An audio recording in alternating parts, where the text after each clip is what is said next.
in my circle? Who the one who be the snakes? Who gon' fold up under pressure? Who gon' understand the stakes? Who gon' wait to get their food to try to take from off my plate? Who the love? Who gon' understand I'm hurt? Who gon' love me unconditionally and try to make it work? Who gon' party once I'm gone and shed a tear once I'm in dirt? I ain't asking for too much, I'm trying to understand my worth. Welcome to the next episode of Give Me My Crown podcast.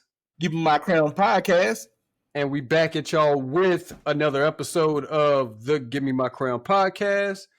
And as y'all see, we do have a guest with us today. I will let her introduce herself. She's my best friend's wife and also my kid's godmother. So I'll let her introduce herself. Hey everybody, I am Diamond Quinichett and I'm excited to be here today. Yeah. All right, so kind of what we're going to talk with Diamond about today. So Diamond, she works in the school, or she used to work in the school system. She used to work as a school teacher and an administrator. So we're going to kind of get her perspective of what it's like working in the school system, both as a teacher and as an administrator, and into transitioning out of that. So without further delay, Dom, just tell us a little bit about yourself, just a little bit about kind of how you start, or essentially what you need to be a teacher, how you started being a teacher, and kind of what led you into wanting to be a teacher. Hey, sure. So, funny story. I went to college. So I'm from Maryland. So I went to college in 2008 to UNC Charlotte because I wanted to be a broadcast journalist. That was my dream. I wanted to be on the news, reporting live. And I took my first journalism class. And I said, this is not for me. When they talked about how competitive you had to be and put your life in danger to get the story, I was like, I don't think I'm willing to do that. So I always loved English. So I took on English. I didn't know what I was going to do with it. But my junior year, I started volunteering with my sorority. And we would go to schools. And so I was like, I love kids. I've always loved kids. And so I started volunteering and going into different classrooms. And the English classroom is where I fell in love with, especially since that was my major. And so I was like, I could go down this road. By this point, I was already a junior. So getting your license to be a teacher, you have to have a degree. And so at this point, I was like, I'll have to be here a little longer if I want to change to education. So I'll finish on my English degree, which is what I did. And I went back to do a dual program to get my teacher's license as well as my master's. And so I did a dual program so that I could do both. And so got my license, got my master's, and I became a teacher. And so a lot of people, most teachers go through undergrad. And so you have to do your internship, you have to take all the classes. With me, because I did it after undergrad, I had to do a year or a semester of an internship. So I did it at the school that I ended up being at for most of my career. So I did that, got my license, and then became a teacher right after and absolutely loved it. I taught high school English. And yeah, I loved it. I loved teaching English. Yeah. So did you start off in high school? I started in high school and I've only done high school. So when I did my internship, I was high school.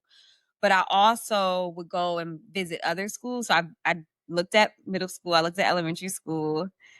Middle school for sure was not for me because it's a weird transition age. And so the kids think they're grown, but they're not yet. They're still kind of like kids, but they look like young adults. The babies I loved, but it was something about high schoolers that I could be real with them. I could talk to them a certain way that I couldn't do with middle school and elementary school. So I think it fit me well. I was 22 when I started teaching. So that was kind of tough because I looked a lot like the kid. Yeah. So that was tough in the beginning because they would try me and, it was that challenge. And then a lot of the teachers looked at me like I was a kid. But once I got past that, I was fine. How'd you navigate like being 22 and teaching kids just like 14 to 18, basically. Yeah. I definitely had to lean on the older teachers, the veteran teachers we call them. I had to lean on the veteran teachers to kind of show me the ropes. I had to learn like these aren't my friends. Like and sometimes it confuses you when you're that young cuz you like the same things. Like we were listening to the same types of music. We were wearing similar clothing, things like that. And so I had to be reminded like they're kids, you know? Like we can talk about certain things, but I have to be able to have that boundary that can't be crossed cuz I don't want them to think that they're my friend too cuz at the end of the day, I'm an authority figure to them. So I had to make sure I established that early. For in the beginning, I tried to be like the cool teacher where it was like, yeah, I'm cool. Uh, you still have to do your work, but I'll do fun assignments and things like that. And a lot of in the beginning, the kids took advantage of that. And it was like, oh, I can do what I want. Oh, I can roam the hallways and just come to her class when I want. But then that's when I was like, okay, I need to establish I'm the authority. So I had to start out tough and then kind of ease up throughout the year, I learned. So did that kind of help out? Because obviously it was a learning curve at first, but did it help out once you were able to start tough and then kind of ease into it? From that time, they knew like, all right, like she might be cool, but she's at the end of the day, she's a teacher. Yes. That whole trying to be like, oh, I'm the cool teacher lasted for about 2 weeks. And then I saw that, oh, okay, they think I'm playing. They think I'm a joke. They think this okay, got it. So as soon as I realized that, that first group, if you talk to my first set of students that I ever had, which now they're all grown with families and careers, it's crazy to see now. But I taught juniors and seniors my first year. So they were literally a few years younger than me. They could have been my little brother or sister. Yeah. And so if you talk to them, they will tell you I was crazy because I started out one way and 2 weeks later, it's like I came in with a whip and was like, listen, I know I was somebody different 2 weeks ago, but I'm somebody new now. And so they used to call me bipolar. They used to call me bipolar because I had to be. I had to switch it up. And it was hard because naturally I didn't feel like I was like that. But over the years after that, starting that way, and letting them see like, okay, she's not playing. She's not the teacher to mess with. Over time, they got to see a little more of me and my personality. And like I would give them bits and pieces here and there. And by the end of the year, we were like a little family because it was like, okay, you started out real tough. We know not to mess with you. But you're slowly showing us your personality. It worked out really, really well for me. So how did it from the because obviously school has changed drastically over the years because all of us we went to school what the early 2000s. So obviously when we went to school from essentially today, even by me working in the school as an officer, I see how the school has changed. How did you notice a change when you started teaching from when you were in school? Absolutely. So one of the big changes that I recognized. So I grew up in Maryland. I grew up in PG County. It's all Black everything. So from kindergarten through my senior year of high school, all of my teachers were Black. All this, it was like 98% African American. And so coming to Charlotte, well, one, that was a part of the reason I came to UNC Charlotte. I went to a PWI versus a HBCU just because I wanted a different experience that I never had. And I knew that the world wasn't all Black people, although, I loved my experience growing up. I wanted to know different experiences. And so I came to UNC Charlotte. And so transitioning to the school that I was at, it was a little more diverse than I was used to. Still predominantly Black and Hispanic population, but it was still more diverse than I was used to. And so that's something I did appreciate about the school I was at. Now, in terms of children, it was very different.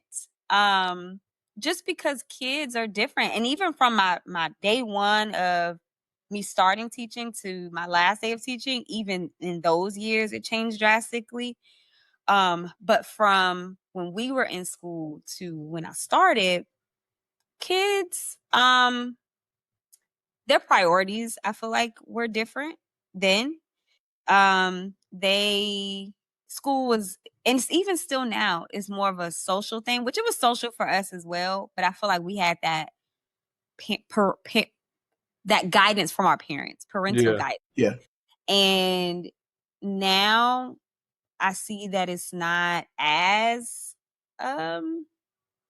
prevalent, I guess you can say. I mean, you have parents that are definitely on their kids' necks and they're like, this is what you need to do. But a lot of times in high school, and I guess I didn't look at it this way in high school, it may have been this way when we were in high school, but my parents were not this way. They were on me. But once you get to high school, a lot of parents are hands off. It's like, y'all are grown now. You're 13, 14 years old. I don't need to check to make sure you're doing your work. I don't need to meet your teachers. Um, which was a different experience, I feel like, for our generation. Our parents, even though we were in high school, they may not have been checking over our homework, but they at least knew what our grades were. Yeah. Whereas now in school, and even when I first started, you don't see a lot of parents unless there's something wrong. You see parents, there's something wrong when their grade is already a 2%, and it's only 2 weeks left in the semester, but you don't see them prior to. So that's a big thing. And then also, like I said, priorities of kids. They're more concerned about their life outside of school or the social part of school, not really the school part, I Yeah. guess. I think a part that plays into that too, just from my experience, is the parents are getting younger. So I think with the Mm-hmm. parents getting younger, they're trying to be their kid's friend rather than being a parent a lot of the Absolutely. times. And that doesn't Mm-hmm. happen all the time, I don't think. I think because you got, like you said, you got a lot of parents out there that are definitely on their kids' necks, but you got a lot of parents that are looking to be friends rather than parents. Then a lot of the parents look at their kids like, if the teacher call, say, "Hey, your kid's doing this." No, my kid doesn't do that. My kid doesn't do this. Yes. So it's like, Yes. I'm seeing it. Either you're just blind to it, or you see it at home and just don't say nothing. Right. Exactly. It's a lot of that. And it's my husband and I, Paul, we talked about this recently about how when you think about it, about how a school is set up, especially high school, you have a lot of kids. So like the school I was at, I think it was 1,700 students from ninth grade to 12th grade. And while yes, social life is important to them, they're teenagers. They don't, I mean, that's all they really care about. But when you really think about the problems in high school, it's a small percentage, a very small percentage. Yes. It's the same kids doing the same stuff over and over and over again. Majority of kids in school, even though social life is more important, grades may not be as important, but in terms of their personalities and getting through to them, the majority you can. But it's a small percentage that just does not care. Like school is not there at the forefront for them. They don't care. But that's the small percentage that kind of gets the rest of them, that reputation or off track. And that's what makes it tough for high school. Cause it's like you're trying to fit in, you don't know where you fit in. But like I said, majority, they're where they need to be, even if their priority is in school, being in school and having adults surrounded around you that want the best for you is where they need to be. But like I said, that small percentage is what pulls the reputation down. Now, with me, like, definitely from a police standpoint, I realize when I talk to kids, like, they try to act big and bad around their friends. When you get them alone or remove the crowd, they'll open up to you. They'll tell you what you Mhm. want to hear. They'll tell you what problems they're having in life. So then you can actually help them one on one versus them being around their peers. Is it the same way from a teacher standpoint? Absolutely. Teaching by far outside of being a wife and a mom, teaching was by far my favorite job. When between the and I know we'll talk about being an administrator, but the reason teaching was so amazing to me was because of those moments. Because a lot of times you're with these kids more time than they're with their parents. And so they confide in you. It becomes way more than school. It becomes way more than this assignment or this test or this whatever it is. Way more. And like I said, we each class was like a different family. A completely different family. My first block was completely different than my second, which was completely different than my third. But we were all a family, which I appreciated. And so um with that, I knew that if there was something wrong because we had built that bond, they were going to come talk to me about it, whether big or small. And they knew that they weren't getting judged. They knew that if they were in serious trouble, I was going to help them and support them. I still have students to this day that are like family to me. One student in particular, her name is Jamila. She is literally like our adopted child. And it started from high school. She would come to me, confide in me. I was there for her. And my kids, the same way I was there for them, my kids were there for me too, whether they know it or not. There was a time where Paul was deployed, and I told my students, I was like, listen, this year, it's a tough year for me coming into the school year, because my husband is deployed. And so they were there. They would check in, Miss Q, how you doing today? Have you talked to him? And so a lot of times we look at how much we are there for our kids and we forget that once you build that bond, they're going to look out for you too. What percentage do you think of your time, Diamond, being a teacher, you take home? Like you carry home with you? A percentage? Ha, 85 maybe. And that was another thing I had to learn over time. First year teacher, wasn't married. We were dating. Paul and I were dating, but wasn't married yet. So I had more time, didn't have kids. And so I was that I'm first of all, I'm a perfectionist. Second of all, I'm competitive. I want to win. I want to be the best teacher. I want to have the best scores. I want to have the best assignments. I want all of my observations to be fantastic. And so the first 5 years of teach, or I'll say first 3 years, I was always at school. And when I wasn't at school, I was at home working on stuff for school. Yeah. And so it's good and bad. Like the good part was my stuff was on point. Like teachers were coming to my classroom. My principal she was bringing teachers to my classroom, and I was only a first, second, third year teacher, but to show them like this is how it's supposed to be done. And so of course I'm like, yeah, this is it right here. On the other side of that coin, my husband is at home like, why are you still doing work? What are you doing? Or boyfriend at the time. And so years pass, then we get married. And so he's like, okay, now we're married. You can't do this. Like, you can't keep doing this.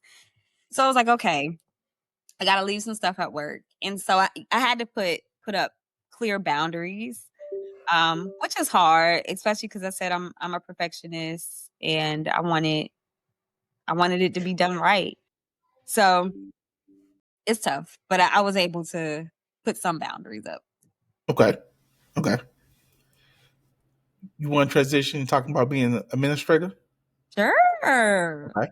So it was about my third year of teaching, and my principal and one of my assistant principals reached out to me and said, "Have you ever thought about leadership in school?"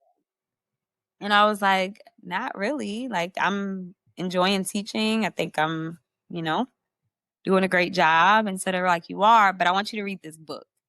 So one of my assistant principals gave me a book and said, read this book, no pressure, but just it kind of talks about leadership in schools and see if it's something you're interested in. So I read the book, and I started shadowing my assistant principal and my principal. And so I was like, okay, this seems like naturally the next step you would take with teaching and with education. And so from there, I did a program called SELA at Queen's University. Fantastic program. Anybody out there who was thinking about leadership, SELA, School Executive Leadership Academy through Queen's University, is absolutely amazing. We started in, I want to say it's a 14-month program, but it's an intensive. So it was one of my assistant principals, or three of my assistant principals did the program. And so they recommended that I do that. You could also people do master's programs, or they get their master's in administration or other programs similar to SELA. But SELA to me was absolutely amazing because you do a summer intensive where it's every single day for, I want to say I don't remember how many weeks it was, 5 weeks maybe. And you're in the classroom learning, and it's not just learning, but you're learning with principals of CMS, former principals. The former superintendent was one of my coaches. Like, you have a lot of support, and they put you in real life situations that an administrator would be in.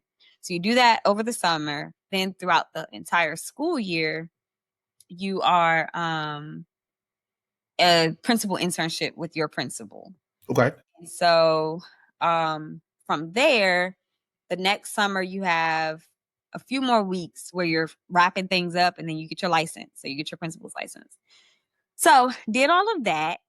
And from there, the very next year, I became a dean of students at the school I was at. So that was fun because I was familiar with the school. I'd been there for some years. Um, I was so dean of students in CMS is mainly discipline. So what you mainly do is discipline. And that was okay. Just because I was in charge of ninth grade. And so ninth graders tend to be most of the discipline issues in high school, at least at the school I was at, just because they're new to high school. They don't really know how to make that transition happen to, I'm not a middle schooler anymore. I'm now more responsible for my actions in high school. But so yeah, it was a lot of discipline. So my day was discipline. And so I didn't love it. Okay. Because like I said, my biggest thing was relationships with kids. And so one thing and Antonio, you probably understand this too, Paul, being a former police officer, one thing he told me years ago was, as a police officer, you see people at their worst, right? Yeah. So people don't call the police to say, hey, I'm having a great day, why don't you come by and check it out? People call the police when something's wrong. Yeah. And so if your day is constantly dealing with, okay, what is it now? What's this call about? Okay, what's going on now? That's how I felt as a dean of students. I was seeing students when they were skipping class, or when they were cussing their teacher out, or when they were in a fight.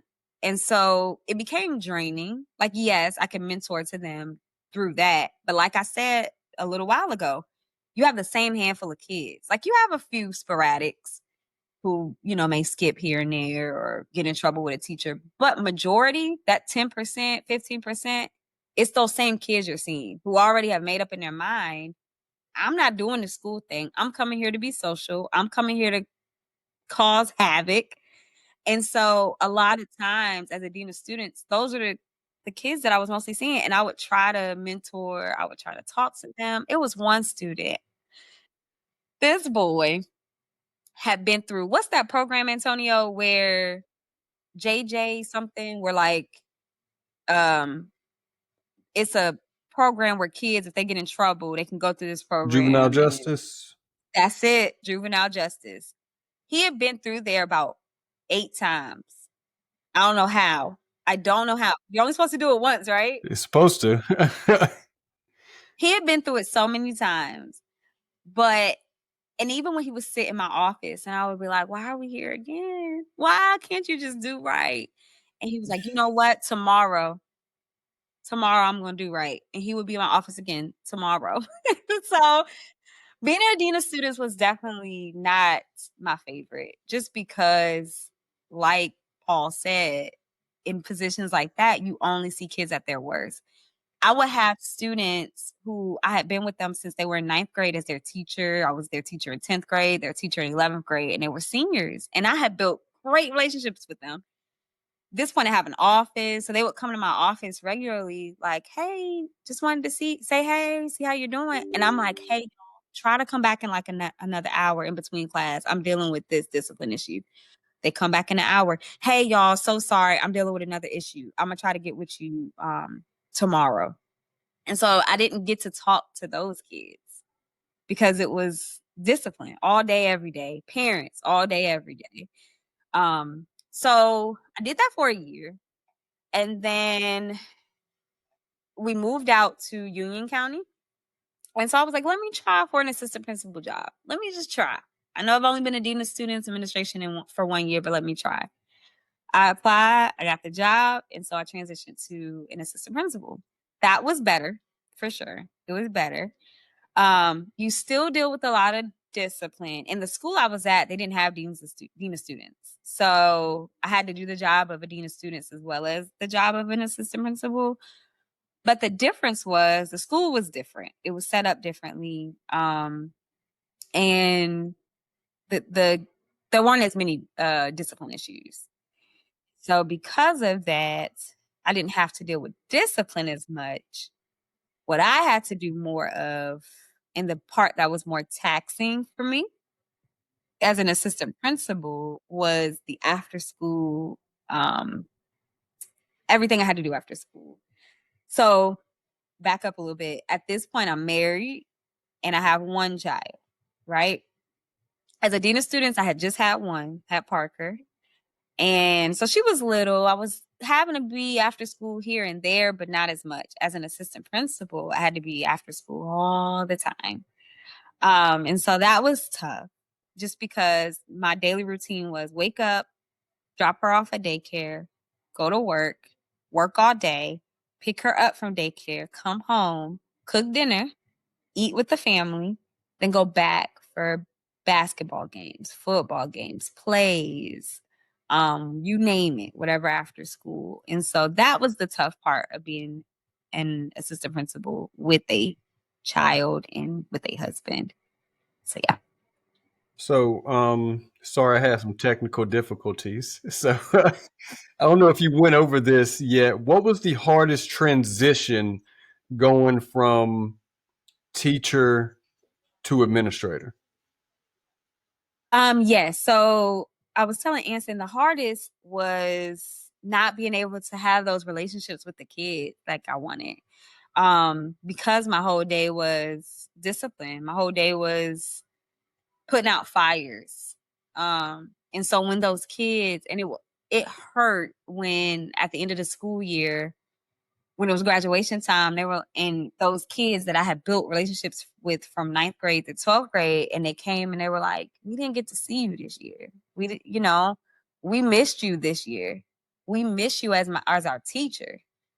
That was hard because I was a fantastic teacher. I really was. Not to toot my own horn, but I was really great. And the thing that made, and I wasn't, I'm not, I mean, I am smart, but it's not like have the biggest brain, and it's the relationships with these kids. A lot of times that's all they want.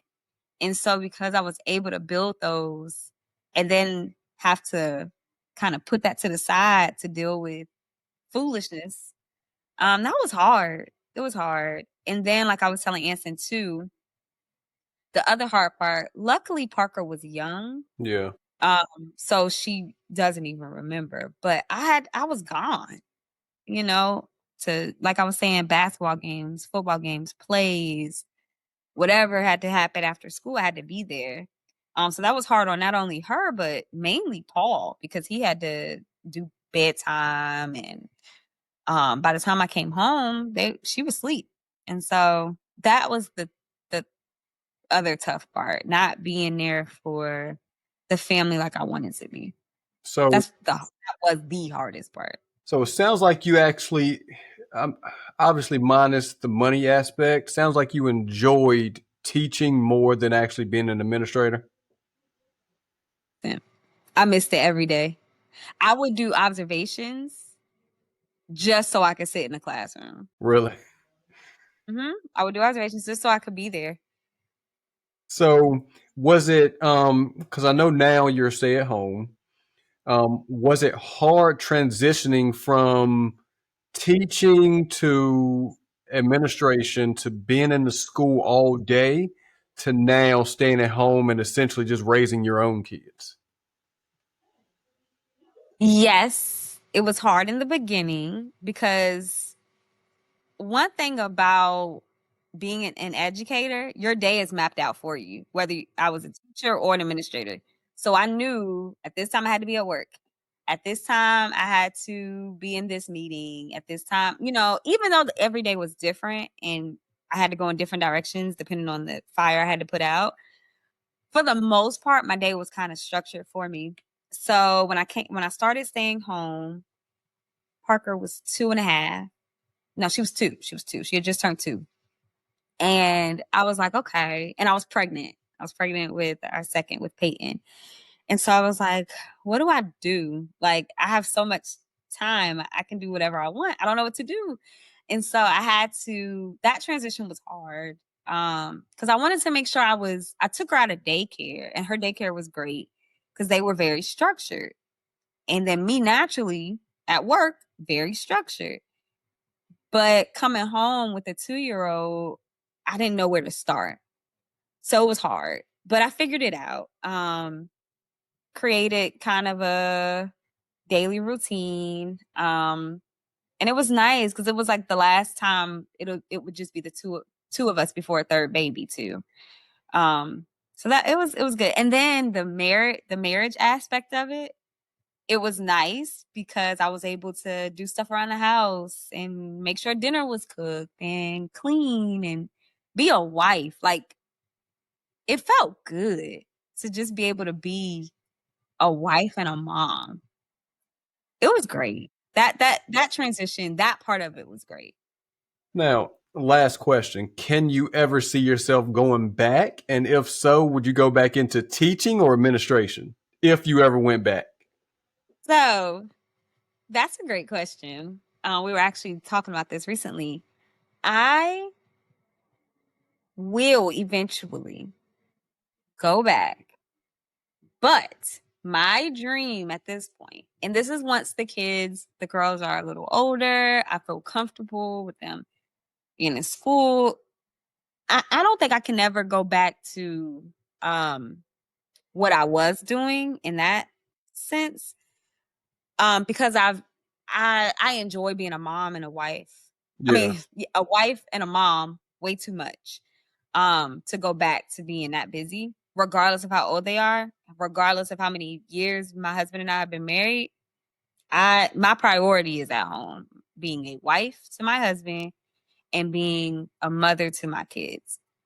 With that being said, my dream job when I do go back is to be a professor of education, and I would love to teach aspiring teachers. So being able to do, even if it's hybrid or from home, but where I can still be here to kind of create my own schedule, do things with the Yeah. girls, be here to take care of meals and make sure the house is taken care of, all of that stuff. But also teach aspiring teachers. In the classroom, when I did take the classes for my license, it's completely different when you're in the classroom learning, like, oh, teach this. This is how they learn, to being in the classroom. And I would want to teach aspiring teachers what it's really like. Yeah. Like, at this textbook stuff, I want to put them through real scenarios. Like, all right, I want you to teach our class. I want them to have random stuff happen so they can see this is what it's like when you teach. I want to bring them into real classrooms and say, this is what it looks like when you teach. So my goal, and I have my master's now in education. So a lot of times to be a professor, you have to have that. And I do want to go back to school to get my PhD. That's a goal of mine as well.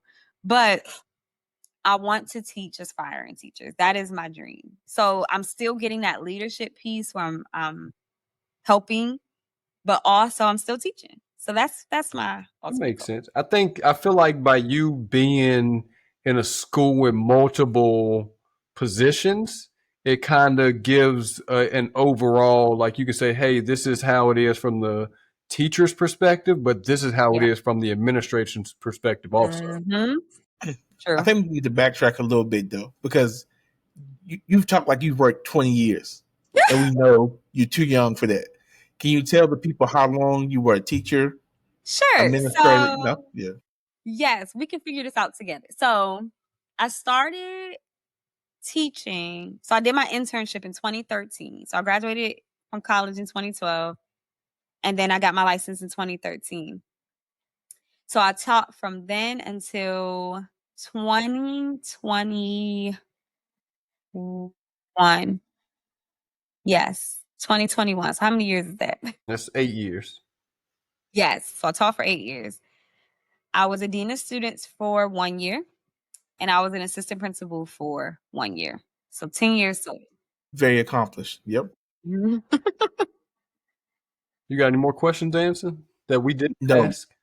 I do want to highlight one thing though, and Paul will be very proud of this part. How much she lit up talking about being a wife and loving it. So I hope people catch that when they watch this. Yes, I will say, and I have an amazing husband too. So he makes me love it even more. But as you guys know, like, we're Christians. We love God. And we follow the Bible. Try our best to follow it as much as possible. And I think our generation, and especially generations after, forget the importance of what a wife is. So many people are so focused on their career, so focused on their life outside of home. But at the end of the day, home, that's what's important. Um, God first, and then family, like my husband, and then our children. Like, people forget the order of things in their career, and I've been very successful in my career, and I'm grateful, so grateful, and I love what I've been able to accomplish. But none of it compares to the life that I've been blessed to create with my husband and with my kids. So I try to make that the forefront so people see, like, yeah, these things are cool. I love them. I love the leadership. I love the teaching. I love all those aspects. But being a wife and being a mom is by far the greatest accomplishments. And you got anything else you think we missed, Anson? No, not at all, man. All right, so I think I do think we definitely thank you for coming on. I do think you gave some very good perspectives and some great insight because I think a lot of times a lot of people don't know what it takes to be a teacher because even like I work in the school. I don't work for the school system, but I work in the school and just hearing some of the teachers talk and how they interact with the kids and hey, I got to do this. I had to do this last night. I had to do that. I'm like, y'all doing way too much for the amount of money that they're paying. So Yeah. it's like I definitely respect the teachers and what they do because you got a lot of teachers out here who actually want to help the kids, even though the it may be the narrative may be different or it may seem different from the outside. I do think there's a lot of teachers out here who actually want to help the kids. And some of them are just limited at what they can do or the resources that they have to do what they want to do. But just listening to them and even listening to you talk is definitely easy to see how much a lot of these teachers and administrators love these kids. And I think a lot of times that goes missed, whether it's by parents, whether it's by people from the outside looking in, or people from the top down who are not in the schools but trying to tell you how to run the schools. Mm-hmm. So I think that's definitely important to highlight. Yeah, Yes. absolutely. But we thank you for coming on. Thanks for having me, guys. I feel so honored. Definitely. We definitely will get you back on here for another episode. Yes, please. And on every podcast, we hand out crowns. It's something we recently started doing. So you definitely get a crown today. So we definitely thank you for coming on. Thank you for being a part of our podcast. And as we say before we get off every podcast, this is more than a podcast. We're handing out crowns. Hand them out. Who the lover, who the hate? Who the realest in my circle? Who the one who be the snakes? Who gon' fold up under pressure? Who gon' understand the stakes? Who gon' wait to get they food to try to take from off my plate? Who the love? Who gon' understand I'm hurt? Who gon' love me unconditionally and try and make it work? Who gon' party once I'm gone and shed a tear once I'm in dirt?